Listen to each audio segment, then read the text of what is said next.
Mesdames et messieurs les jurés, la cour est connectée. L'audience peut commencer. Merci de prendre part à la justice française sur Versus. Sans plus attendre, faites connecter l'accusé. Monsieur le greffier, un rapide rappel des faits, s'il vous plaît.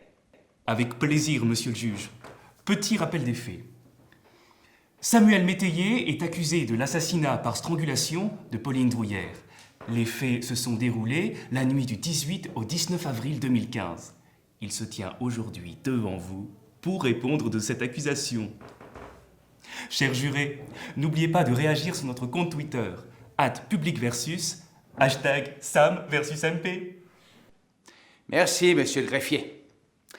Mesdames et messieurs les jurés, avez-vous bien suivi l'enquête et lu l'ensemble des pièces? Bien sûr. Dans le cas contraire, vous pouvez consulter certains éléments, et cela à tout moment, en cliquant sur pause. Monsieur Métayer, avez-vous un mot à dire avant que je lance le face-à-face entre le ministère public et votre avocat? Monsieur Métayer, les jurés souhaitent vous entendre. Ayez l'obligeance de leur répondre. Monsieur Métayer. Monsieur le Président, Mesdames et Messieurs les jurés, je me tiens aujourd'hui devant vous dans le box des accusés. Contrairement à vos attentes, je ne souhaite pas m'exprimer sur cette nuit-là et laisse mon avocat entrer immédiatement en séance de face-à-face. Chers jurés, qu'avez-vous pensé de l'intervention de Samuel Métayer? Faites-le nous savoir sur Twitter. Faites votre choix. Choix numéro 1, #digne. Choix numéro 2, #autain. Sans plus attendre, lançons le fameux face-à-face. Que ce défi éclaire la décision de nos jurés et puisse faire éclater la vérité au grand jour.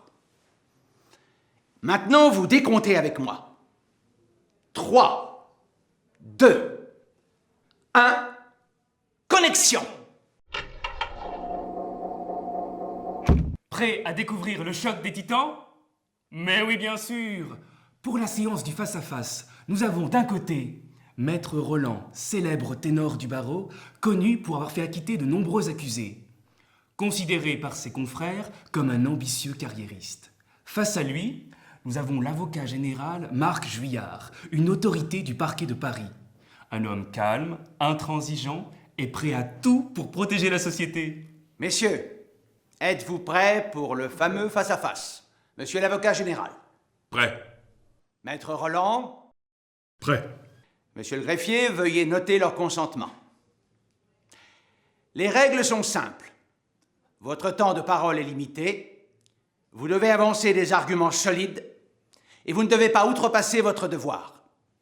Selon la formule consacrée du Code de procédure pénale réformé, que chacun défende au mieux les intérêts pour lesquels il a prêté serment. Et que chacun permette aux jurés de donner une solution à ce dossier. À présent, que justice soit faite.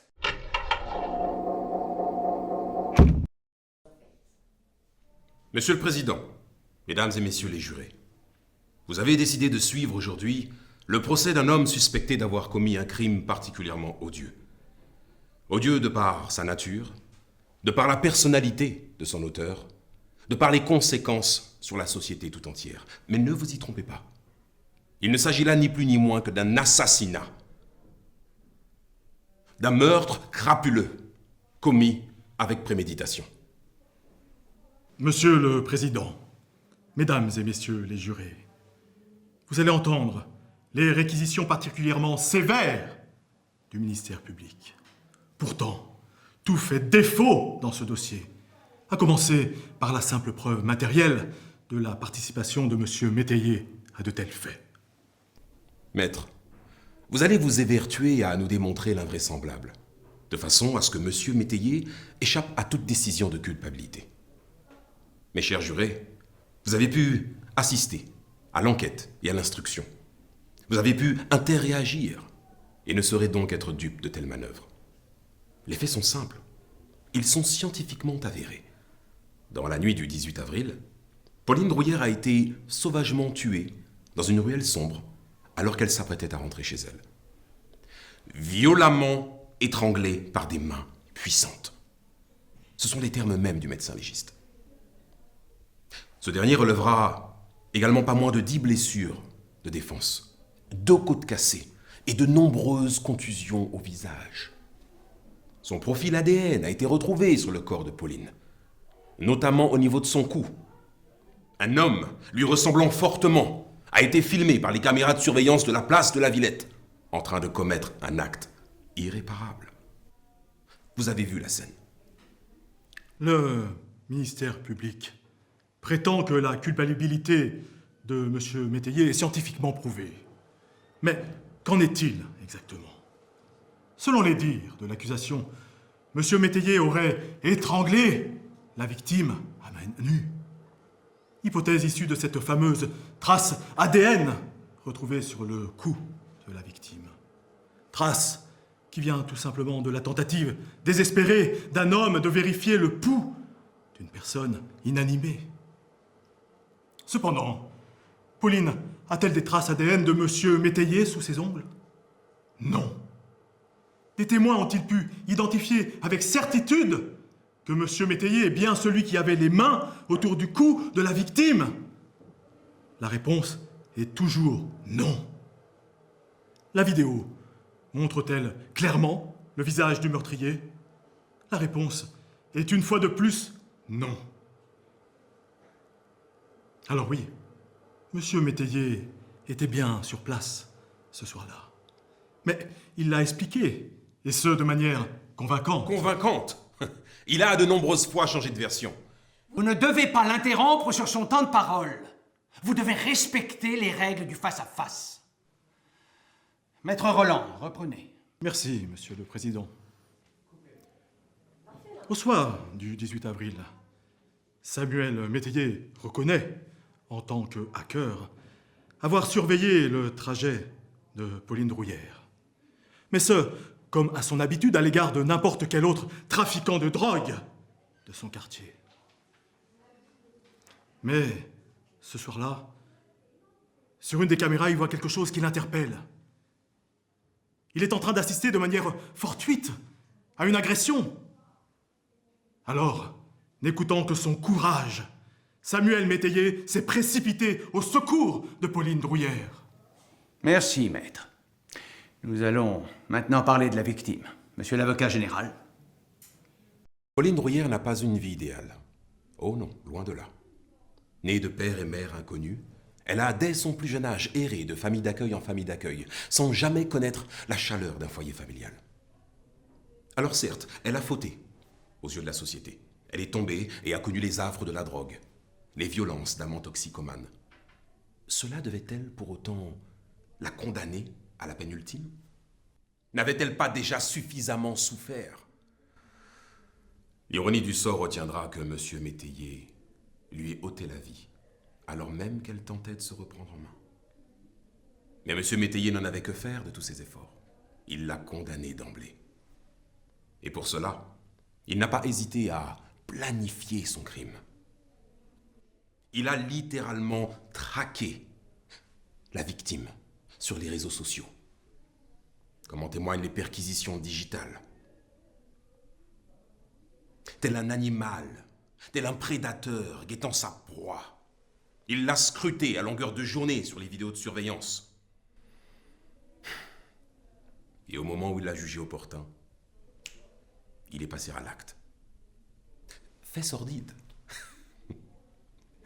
Monsieur Métayer ira jusqu'à oser simuler sa propre agression pour expliquer sa présence sur les lieux.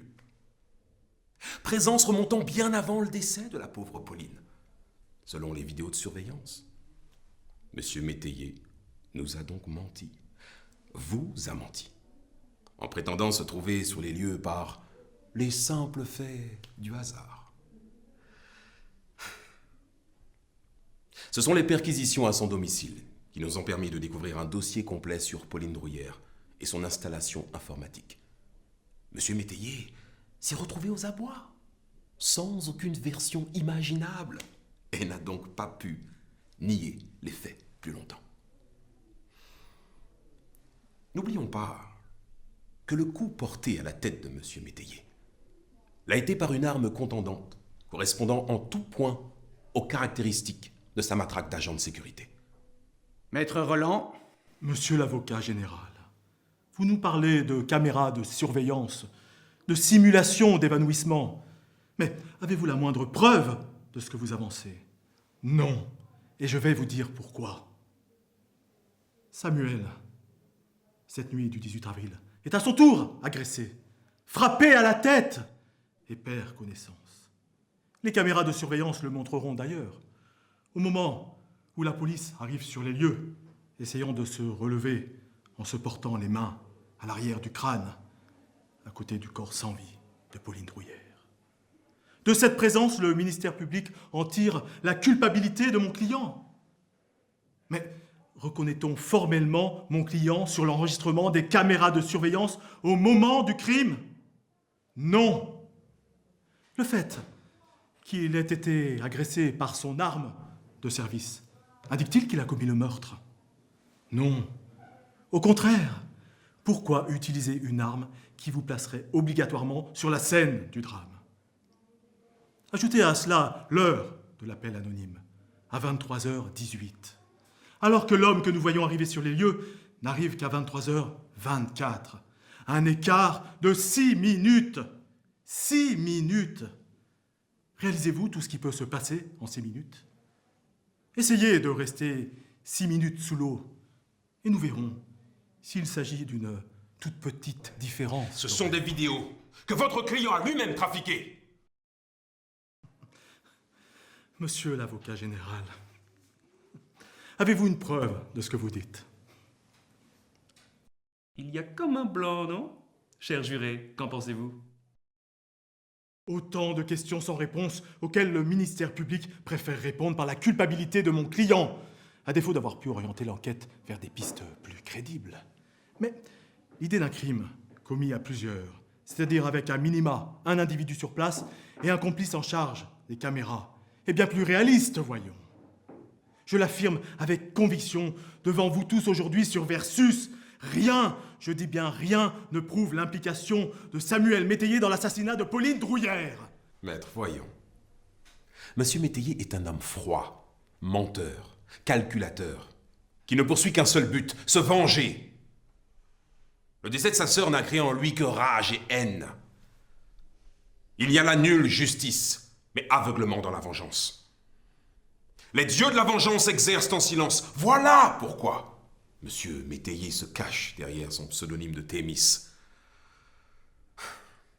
Je ne peux envisager, et vous ne le devriez pas non plus, qu'un homme, dans les rues de Paris, se croyant au-dessus des lois, assassine sans vergogne une jeune femme qu'il considère comme un parasite.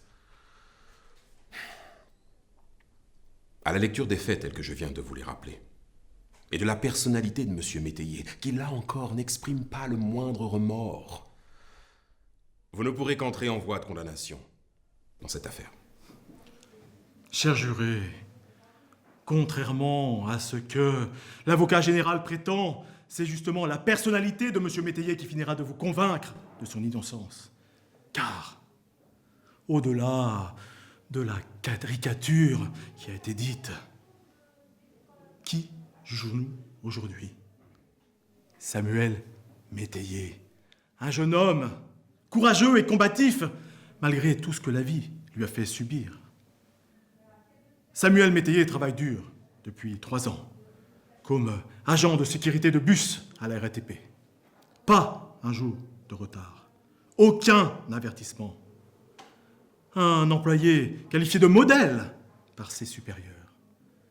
Un homme qui, suite au décès par overdose de sa petite sœur, n'a malheureusement pas pu obtenir justice, n'a pas pu comprendre cet événement tragique, et qui, malgré tout, a refusé de s'effondrer et a décidé de se battre.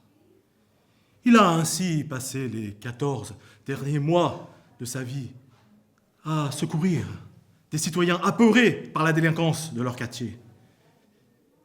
Il était venu en aide aux habitants de la Villette, à ses voisins, à vous qui nous regardez aujourd'hui sur Versus, peut-être. Sous le nom de Thémis, Il a porté soutien à ceux qui en manquaient. Il a tendu la main à son prochain. Et on voudrait nous faire croire que cet homme-là a commis un meurtre. Pire, qu'il a planifié ce crime dans le moindre détail. Le fait qu'il s'entraîne dans des salles de sport à la boxe fait-il de lui un homme violent? Mais combien de nos concitoyens, et parmi vous sans doute, seraient alors des meurtriers en puissance? Le fait qu'il ait été jugé par le passé pour de menus délits prouverait donc qu'il est aujourd'hui un meurtrier. Alors oui, comme l'a rappelé l'accusation, Pauline Drouillère attend que justice soit faite. La société tout entière l'attend également, mais il y a, c'est certain, une autre victime dans ce dossier. Messieurs, vos arguments ont été exposés. Votre temps de parole imparti est écoulé. Passons immédiatement à la procédure de demande face jurée. Pour cet assassinat, le ministère public requiert contre l'accusé 30 ans de réclusion criminelle. Bien entendu, cette mesure doit être assortie du fichage de son profil ADN et de toutes ses données personnelles sur la plateforme Délinqueur, accessible à tous. Au vu du risque élevé de récidive, lié à sa passion pour la vengeance et pour l'atteinte à la vie privée d'autrui, cette décision doit être assortie d'une mesure de suivi par puce électronique à sa sortie de prison. Monsieur le Président, Mesdames et Messieurs les jurés, n'oubliez pas ce visage. De là où elle est, Pauline Drouillère attend votre décision. Maître Roland, c'est à vous.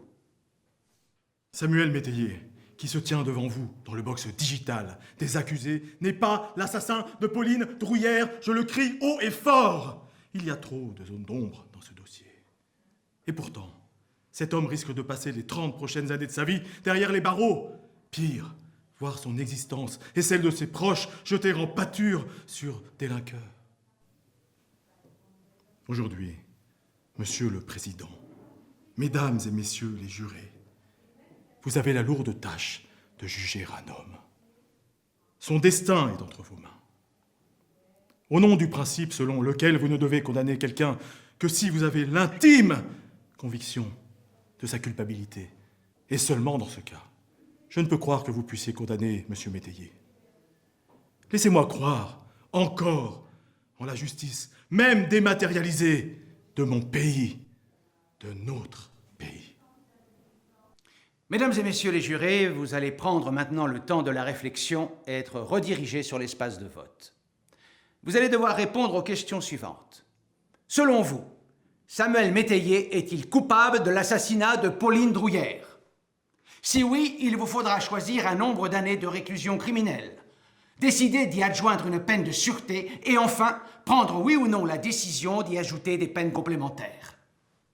Mesdames et messieurs les jurés, nous vous invitons à prendre votre décision.